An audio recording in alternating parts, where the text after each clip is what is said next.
Now it's time to get into choosing your plants and then planting them. And when you're designing an ecosystem, instead of just a collection of pretty plants, it gets really interesting choosing appropriate plants that work well together to form a nice plant community. Now today I'm really just adding on to my herb garden, so I'm really just trying to find some herbs that I don't have already. So it's not quite as big of a deal for plant choice.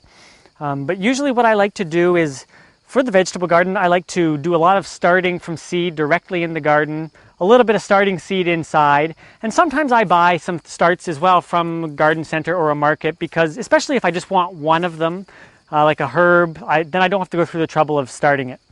And I get into all that stuff in the academy, but today I'm just going to show you. Today I just have half a dozen starts that I purchased. And when you're buying plants, you just want to, it's pretty straightforward. You want to buy something that looks healthy, that doesn't have any insect damage or doesn't have any insects crawling around on it, because that is an indication that it's not healthy. You want something, it's nice if you can get organic herbs. Sometimes that's not possible, or herbs or plants or whatever. It's pretty tough to find organic trees and shrubs in many places. Sometimes a little bit easier in the spring, especially, to find herbs that are organic. And then you want to look at the root ball. And ideally, you'd like to see some roots on the outside like this, but you don't want them to be really what's called root bound or pot bound, where they're really circling around the outside and taking up the whole thing. That means it was in too small of a container, and that's not ideal. And so, but then other than that, it's pretty easy, So what I'm going to do here is I'll show you how to plant. Now, before I get planting, I place them, as I've done in my mulch here, you can see. And that lets me figure out how many plants I can get in there and where to place them and all that. It's tough to just start planting. You kind of want to place them and give them plenty of space. So when it's done, a garden often looks kind of empty and bare. And if it doesn't look empty, that probably means things are planted too close together, especially when you get into shrubs and more perennial plants, because they need space to grow. So you obviously have to give them a lot of room, and so it looks kind of empty at first. Right in that spot in the middle there is where I'm going to plant this lemon balm, this beautiful smelling lemon balm here. And first I'm just going to take a knife. This is not too bad for root bound, but I'm still going to just kind of slice 1/2 inch in,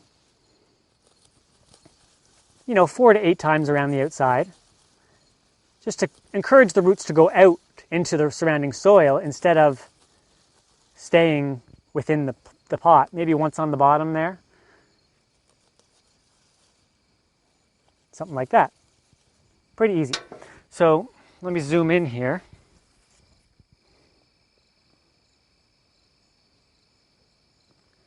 I think I kind of had it placed right in there.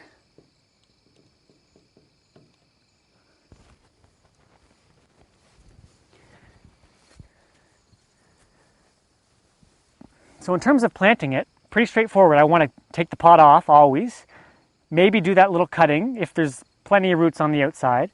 And then, this part is so easy. Once you've improved your soil, you can almost do it with your hands. I'll just stick a little. And once you've put the mulch down, that does make it a little bit trickier, because you can't just throw the soil aside. But it's worthwhile doing it this way. And then you want to plant it so that the top of the soil is level with the top of the existing soil. So top of this, top of that. And you want it to have a nice firm base there. And that's all there is to it. And then I'll water it in. And this is the kind of stuff we get into in the Smiling Gardener Academy. We really focus a lot on, and by the way, sometimes I plant slightly high, only because I like to get a really thick mulch on, like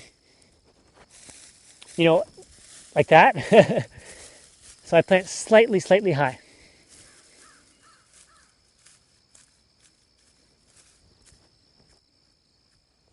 So this is the kind of thing we get into in the Smiling Gardener Academy. Like I said, we really focus a lot on the soil because that's so important, and the soil food web. I do kind of focus on food plants, but it still applies the same to flowers and ornamental plants. I do get into trees and stuff too. And really, I'll show you this one. That one's a little more root bound. So I just do that.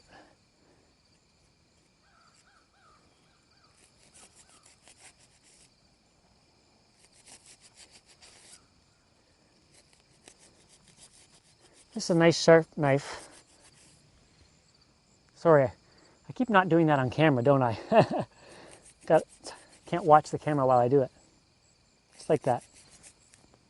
And so I was just kind of saying there. So, you know, it's a lot about food and soil, a lot about planning, designing, trying to keep it really practical and hands-on, really going for sustainable practices as much as possible, learning how to use organic fertilizers and control pests. And I also like to do it without spending too much money because I